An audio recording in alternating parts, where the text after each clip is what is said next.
Hey guys, I'm Tori, this is Ryan, and we want to show a crazy bins haul that we got. We didn't get any crazy designer things that were like insane. Not this time. Not this time.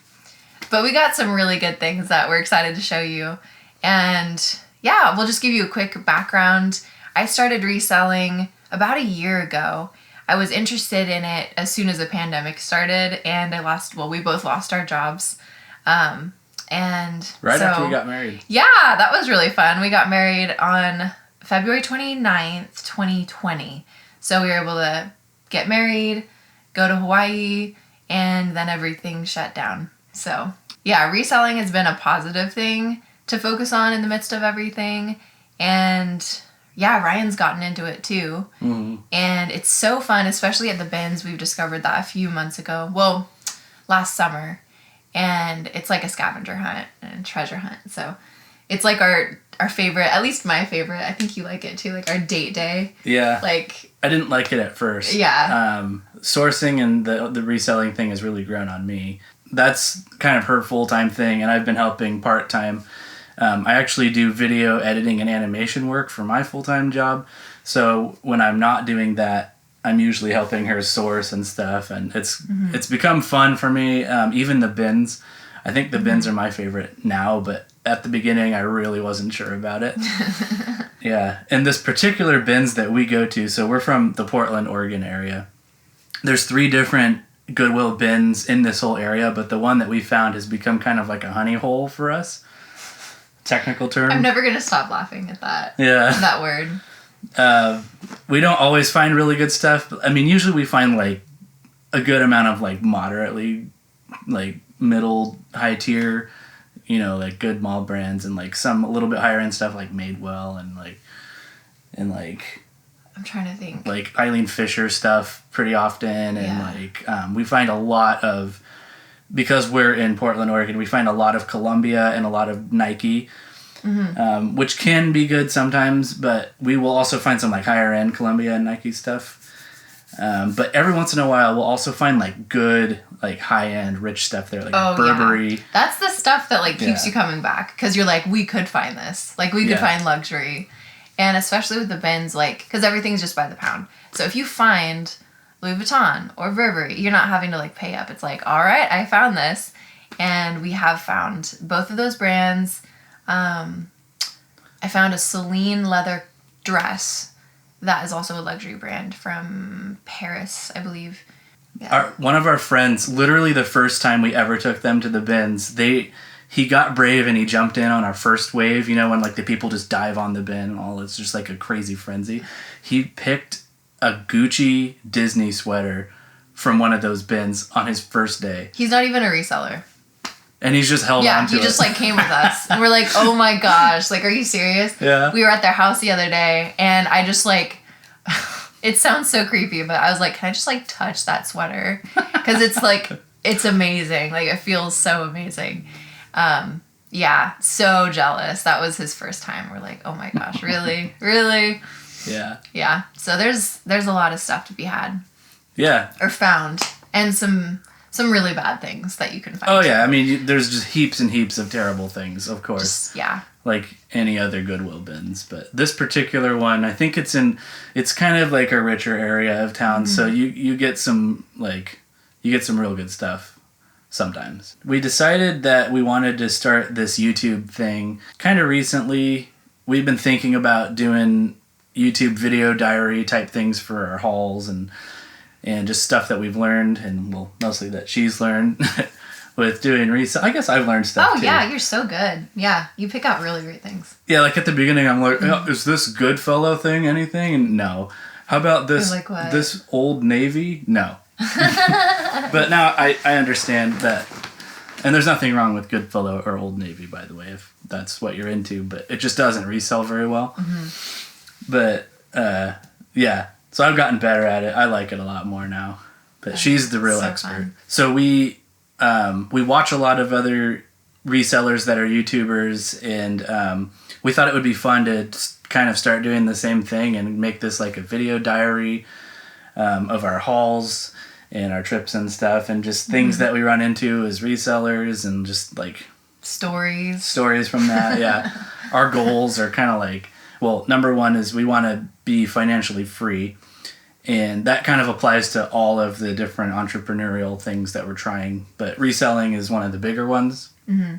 So, yeah, there's that. And yeah, right now I'm working on streamlining processes to make things easier, faster, as well as focusing on a higher average sale price and higher sell-through rate. Those are ideal. When you're at the bins, it's hard to be like, oh, I'm only picking up things that will sell for $35 or more. I've done that before, and that's one way to do it. But now that it's more of a commute for us, we recently moved, and we've got to make the most of our time. And also, you get a discount. I think it's like $1 off per pound. It's usually $2.19, I believe, at our bins per pound, and then it goes down to $1.19. I think it's like $1.30 or something. $1.30. I've got the receipt. Dang it. If you get over 25 pounds. $1.29. $1.29. So yeah, there's a little bit of padding somewhere, and like towards one of our, we went 2 times recently, and one of them we were able to get over 25 pounds. So like we were just there, and like luckily someone like the like lady that was checking us out put a stapler on to like make it go up to 25, like so which is close. Really nice. Because it was like 24.678 something. Yeah. So she was like, "Here, stapler," and it just it went over 25. That was a relief because I didn't want to go back and look for more. But yeah, there were some things that were like, like we could take this to the buy sell trade, or I could sell this for less, and so there's a little bit of wiggle room there. But we try to focus on higher sale price. I guess where we're at is more. I say we, but it's mostly she. Where she's at with reselling right now, mostly we're sourcing from the bins and from just like thrift stores around. We don't really source a lot from Goodwill thrift stores anymore, just because they price gouge stuff. That's not the right price word. Gouge. Price gouge. Price gouging is where you drop it really low so people will buy it. That's not what I meant. Because Goodwill has a tendency to way overprice things. Especially like brands that they know, and it's just getting annoying. Right. I mean, we still will like stop into Goodwills or other thrift stores to see if there's anything that is worth reselling, and a lot of times there is. But once you go to the bins, like it's hard to pay more than $2 for items after that. Like when you get so much. When you find like a Burberry hat at the bins for $2 and you resell it for like $300, it's just hard to go back. Yeah. Ooh, that'd be nice if it sold for $300. I sent that one into the Ruehl, so. Hopefully that sells for a lot. Yeah. We also, there's a Value Village near us, which we really like. That's mostly, if we're going to go to a thrift store, that's probably the one that we'll end up going to. Their prices are a little bit better. Mm-hmm. I mean, they still price stuff up, man. Yeah. I feel like thrift stores want to be resellers. I mean, they are resellers, but I feel like they want to like stiff the resellers. I know. I feel like they've caught on. I don't know if that's like really their motive, but it's probably just they want more money. But it's kind of non-profit, my butt. No, it's just funny because I think if you're a thrift store that wants to do really well, you should price to sell so that resellers are like always coming back. Because if you want to price like a reseller, you should probably do the work to like list the item to get it seen on the internet and like all that stuff. Right. That's my take on it. Like, I know there's buy sell trade and there's some people that just are looking to buy something. Like, but thrift stores is like if someone is looking for like a specific brand and they're like, I want a luxury thing, you're probably not going to go to the thrift store. I understand buy sell trade, but like, yeah. I don't understand Goodwill's angle. Whatever, But like sometimes it's just like, what? Like why? Yeah. Why would a regular person that's just coming into a thrift store pay that? And that's when like we benefit because the things that don't sell at the stores go to the bins. So let's get to the haul, I guess. This was a pretty big one. We have like three giant IKEA bags here worth of stuff, and so we found this bag at the bins, and it's an IKEA bag, but it's like it has mustaches, and I thought it was really fun. So yeah, I'm like, I don't know, I might keep it, I might give it to a friend. It's just like quirky, and like we needed a bag. Yeah, we don't. That. We have way too No, we don't. We have way too many IKEA bags. It's like if you're a reseller, like IKEA bags are So this is Ruehl. Or Ruehl. Ruehl. We're not exactly sure how to pronounce this. Ruehl. I'm guessing that you can see the tag if I do this. So it's this cardigan. It's this long cardigan.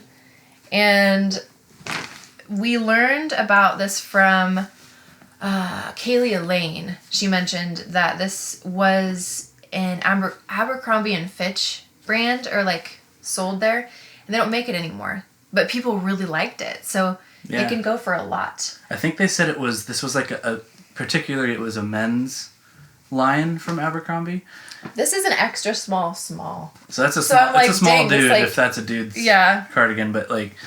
So 32% wool, 31% acrylic, 29% nylon, 6% alpaca, and 2% lamb's wool. Dang. So, I don't know. Would you say that this would go for maybe...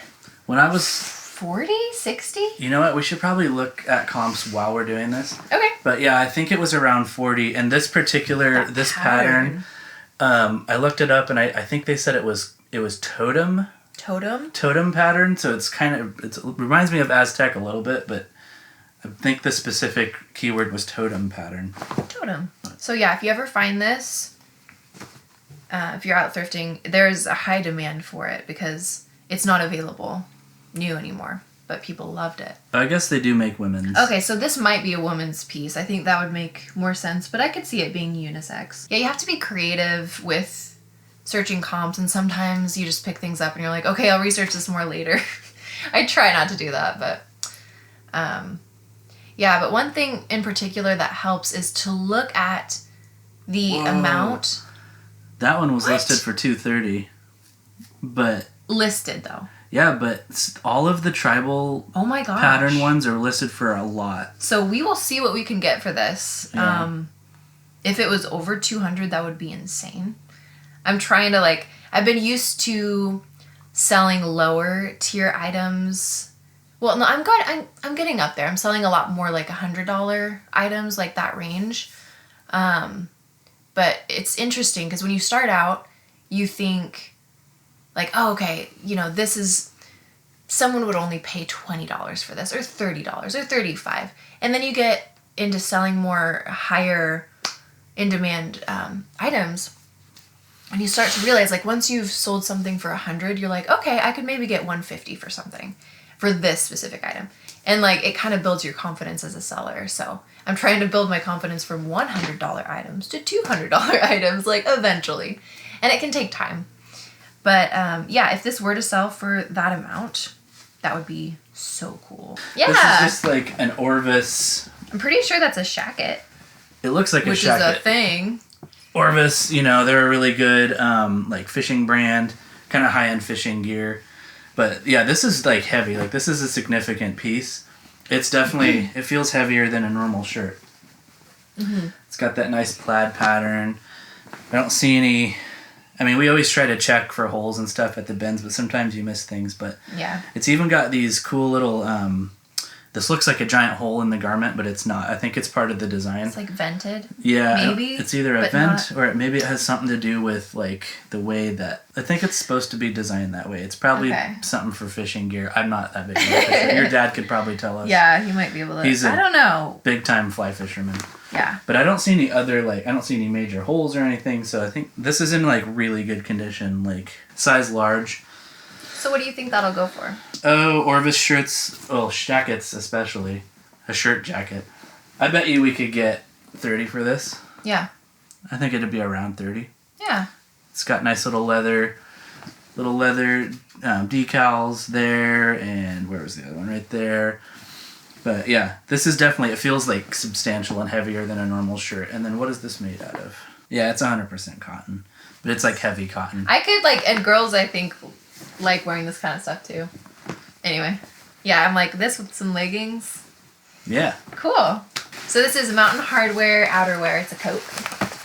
Yeah. Looks like women's, it's right? It's an outer shell. Mountain Hardwear is a good brand, especially in substantial pieces. I think this one though too. This was a higher end Mountain Hardwear. So this was Mountain Hardwear Dry Elite. Okay. Dry Q Elite, which I looked up. Yeah, you looked this one up. And those went for more than normal Mountain Hardwear stuff. Obviously, this isn't the whole coat, but I can feel like It's like a shell. I feel like padding or something inside of here.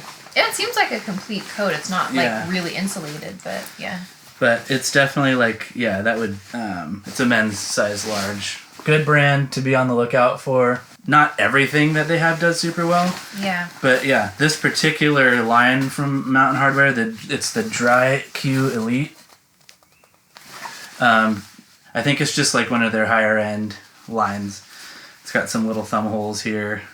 I've noticed men's wear, like men's items, do better in Mountain Hardwear than women's. And that's the case for, I think, a lot of items, for whatever reason. I feel like women's tends to be more oversaturated. And that's just kind of a blanket statement. It's even got like little armpit vent holes. So this might actually be for like skiing, snowboarding, or something like that. Yeah. So, yeah, that was a pretty good piece. That'll probably sell for, I don't remember, I think it was like 80. Okay, nice. I think it was like close to that. There's one listed for 90. Yeah. Yeah, people will list things, and I tend to list things about 20% higher than I expect to get, especially on Mercari and Poshmark. On eBay, you're able, like, I'm more comfortable with pricing lower because you can set a minimum offer amount, which I do a lot. And that's nice because, lowball offers just stress me out sometimes. And, like, sometimes it's not a big deal, but other times I'm like, oh my gosh. And still with eBay, even if you set that minimum amount and then you send an offer, if someone can counter way lower, which happens to me so much. Like there was a hat that I could get 30 to 34 for it, but I priced it competitively, and a bunch of people watched it this first day, and I was like pretty anxious to get more sales, and so I sent an offer of like 30, and someone offered me 15, and I was like, decline. Like usually it's best to like counter with someone to make a sale, but I know that that's gonna sell probably pretty fast, so I was like, no. It's just so frustrating. Yeah. Just looking at the eBay comps again, yeah, it should sell somewhere in the range of 50 to 80. This one's kind of lame. It's kind of more of a filler. Like, I don't know. It's a J. Crew leather belt, and I might be able to get like 15 to 20. We'll see. So I picked this actually out of a bin. I think a bunch of people like didn't even touch it, but it's Patagonia men's like hiking waterproof pants, and we almost always will pick up anything we find that's Patagonia. Yeah. Because Patagonia just does super well usually. Yeah, even if it doesn't sell for a lot, it's gonna sell. Yeah. Patagonia. Someone's gonna buy it. Usually. There's always like an exception. For example, like women's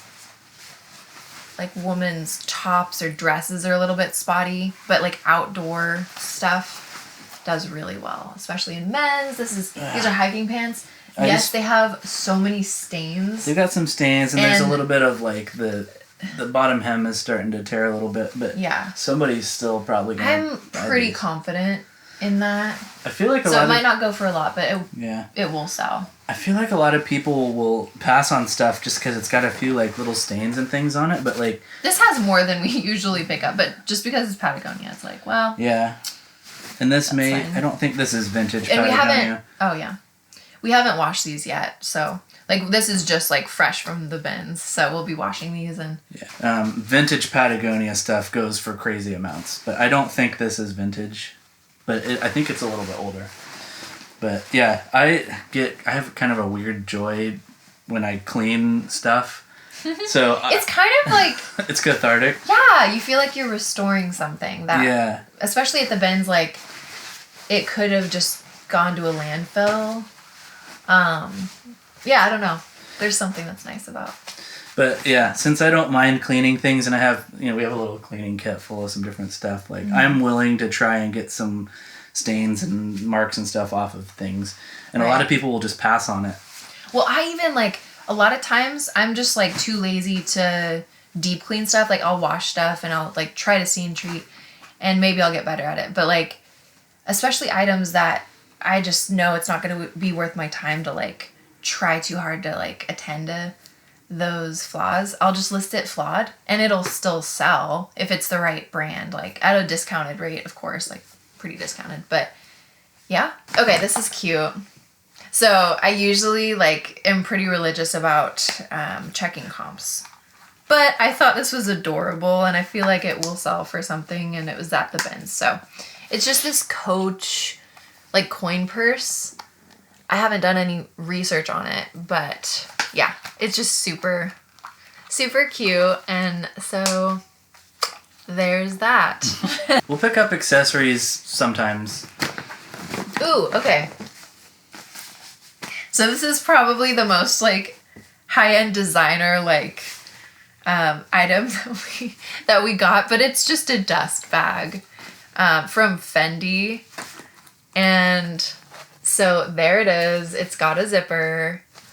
That's it. It's not selling for hardly anything, but I get excited when I find like crazy designers like that, even in dust bags, and I'll pick them up because I have kind of a bucket list, especially at the bins for those items. So I thought that was really fun. I found Fendi at the bins. This is a genuine Kirkland brand. Kirkland signature brand. 100% cashmere. Cashmere. It's like a cashmere. Like a cash cow. Yeah. Like a cashmere. No, it's 100% cashmere. I think it's a size large. I think it's probably, I don't. It looks like a women's large because it's unless it's shrunk. It's possible that somebody washed this and shouldn't have, and it got really small. But it feels real nice and soft. And I'm a sucker for like anything cashmere in a horrible brand, or like merino wool. I usually pick it up at the bins, and I don't know if that's the best business practice because looking at comps, they haven't been doing that well. Well, especially because we're heading into summer. But yeah. I don't know. I'm like, it's cashmere. Someone. Yeah, and like Someone will normally we probably wouldn't pick up Kirkland's signature. That's like Costco brand. No. But because it's 100%, cashmere, we felt like we would take a risk on it, and I think their cashmere stuff like can do okay. Yeah. I don't remember what this was going for. I don't think it was impressive. It but might have been also, like 20 or 25 or something. Yeah, I don't know. But yeah, at the bins, there's kind of this thing where it's like, if you get over 25 pounds, yeah, we're a lot more lenient. When we're sorting stuff, we'll usually have a heck yes pile, a maybe pile, and then a heck no pile. And then like also for me, I kind of have like a maybe yes and a maybe no pile. It's like... It's way complicated. Yeah. But yeah, so we keep the maybe pile there in case we need extra stuff to put us over the weight limit. And the maybe stuff is like, yeah, we could probably get some money for this, but it's not going to be like crazy good. Mm-hmm. Or take it to buy, sell, trade, or like give it to someone, or... Yeah. Yeah. Oh! I don't know if I checked this. Did you check this? No. Oh. I don't know where that came Zara from. No Dehi, 48. You know, it's so cool when like random clothing appears in your stuff and you have no idea where it came from. Like, did somebody throw this in my cart? No, I remember picking this. I remember picking this out because it's not Zara, but it's Zara. I mean, I don't know anything about this. I'm gonna look it up right now. It sounded like a designer, and it had like European sizing, and so I was like, I wonder if it's a thing. Nothing found. Nothing. Super cool. And now I want to see if it's like a thing on the Ruehl, if that will load. I must find out what this is. You must contact me. It's not a thing. So, this is probably trash. I don't know. I mean, they're nice. I might see if they I don't even work for me. What even is this? These are like Peter Pan pants? You call everything Peter Pan. Anything that looks like this, I call Peter Pan pants. Wide leg? No, it just looks like, Peter Pan. Peter Pan wore tights. Yeah, but they're like bushy at the bottom. No, they weren't. They were tights. Okay, it's like, is it Peter Pan. Cotton? What? Cotton? Is it content? Content? I don't know anything about this. So yeah, if anyone, maybe I would like these. Yeah. I'm not sure, but yeah, if you guys, if you're really wanting some, you know. Zara No Dehi pants. Zara No Dehi. Peter Pan pants, specifically, is the technical term for this. Like, they're nice. Don't know anything about them. Love surprises. So fun. That's fun. Well, so we just gotta... Are these belts special in any way to you? Well, there's just a few, like... What? Yeah, well, I was surprised. A couple of belts here. We'll just do both of these, like, yeah, yours... this is a Ted Baker belt. Yeah, Ted Baker. Okay, so, yeah, that's nice. This is made in Italy. It's just, it's a leather belt. This one looks like it's this is, like, brand new. Yeah. I mean, I'm probably still going to list it as... I don't know. I don't know if it has any... Oh, are you looking for you? Maybe. But anyway. The thing is, I have to have special belts. That sounds really funny. But I'm like... So much information. I'm allergic... Do you want to tell them? I'm allergic to the belt buckle metal. It, like, gives me a nickel? rash. Is that what... I don't know. No, I'm allergic to... If it's made out of... I think it's iron or something. Yeah. It leaves, like, a rash on my skin. And so... Just in case you wanted to know. So I have to get special belt buckles that are made from zinc or nickel or something. Yeah. Yeah, so super fun. But yeah, this is a nice leather belt. That should sell. And again, this kind of just off new. The top of my head, what I remember looking up. I think probably around 30, maybe less, maybe more. Does it smell like good leather? Yeah, it does. That's good leather. That has been my most recent, like, obsession. And I'm sure the neighbors... I can't really smell that. I don't have COVID. Don't worry. I can try again. I don't know. Smell with your nose and you'll smell it. I kind of do. Not as strong as, like, those Salvatore Ferragamo shirts. I have, like, a super sniffer. Yeah, you do. Smell is my greatest sense. And so I smell everything that she can't smell. Yeah. And this smells amazing. Anyway, really good leather. Smells amazing. This is how you know This is how you know it's real leather. You hear that? That leather noise? Oh, yeah. Important. Yeah. No, yeah. Leather smells amazing. Like, really good leather. Like this? Like, when you walk into Nordstrom, oh my gosh. Like, they just, I don't even know what Nordstrom smells like, but it's... I think it's leather. I think it's really good leather. I think that's what it is. No, that's leather, too. But that's J. Crew. J. Crew leather doesn't smell as good as Nordstrom. Oh. So. Nordstrom sprays like... I don't know what it is. Not as bad as Abercrombie and Fitch, but they spray some kind of a smell-good smell. Yeah, and mixed with amazing leather. Oh my gosh. Newest obsession. Is sniffing Nordstrom. Gosh. Well, sniffing, like, really good leather. And that sounds so creepy. But, like, it's just where I'm at. Like... Let me smell that. Can I smell your shoes? I'm not going to be sniffing shoes. Not that leather. Only I will. I will sniff a good jacket. I will sniff a good belt. But if it's like a nasty ass Birkenstock... No, I'm not. No. Like, who sniffs Birkenstocks? Probably some freaky weirdo. You know what? Let's not go there. Anyway, this surprised me. So this is Allen Edmonds, the Great American Shoe Company belt. Calfskin, made in the USA. It's a black leather belt. And I saw it selling for around... Oh my gosh, babe. Just kill a little cow baby to make a belt out of him? I didn't do it.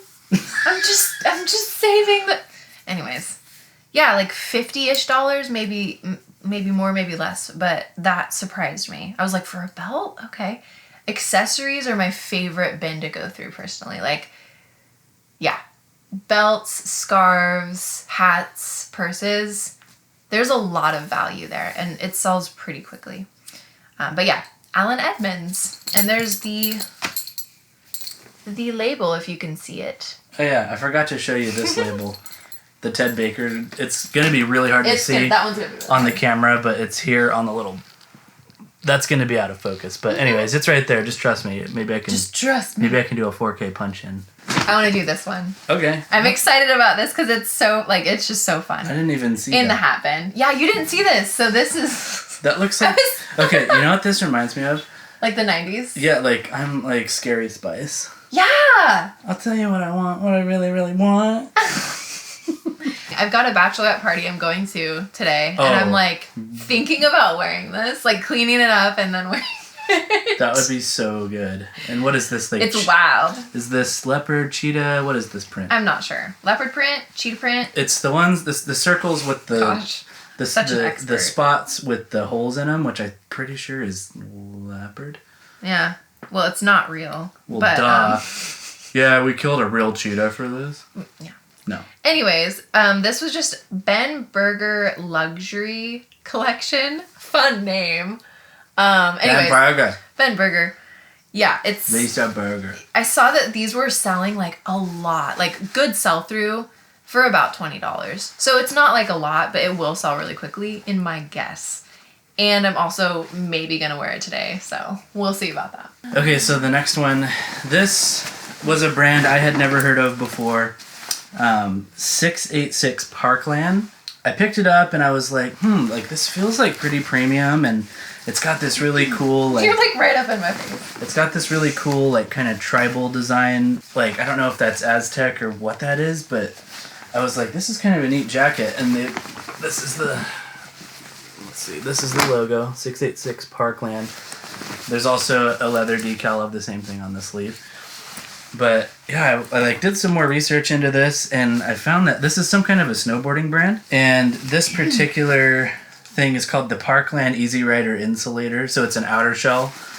I couldn't find the inner part, but this would work just as good as like a single jacket. And it's a women's medium.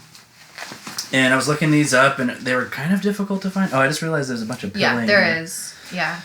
But we have ways to get rid of pilling. Yeah. But yeah, these, it looked like they go for quite a bit. What was it? How much were you seeing? Again, because it's that like Aztec tribal pattern, like they go for a lot more of that. Did you see that exact one? I didn't find this exact jacket, but I found other ones similar to it in the same brand, and they were like around 100. Nice. Yeah, like sold around 100, and they have them listed for all kinds, like 300 and stuff. But I think what I saw was at like 80 to 100 for sold. So we'll see how that does. Hopefully that's because I've never heard of that brand before. So this might be a bolo. Yeah, some people don't pick up like jackets and stuff when they're going into spring. When we're going into spring, but we I can don't know. hold on Like to it. at the bins, I think it's worth it, and I think that you just have to understand you might sell it for less, and that's okay. Like given the season, or you could hold on to it. Yeah, if you have the room, just store it until the winter time or late fall. Yeah, I'm more impatient. Yeah. So I'm like, I want to move things out fast, but I'm extremely patient. I have Really things good. tags are better, but like probably in like the 15 to 25 range. All right. You do that. Ooh, oh my gosh. This is J.R.R. Tolkien jackets. Speaking. That are not because it's black on black, but yeah. Oh, these are climbing pants, and they are Gramici.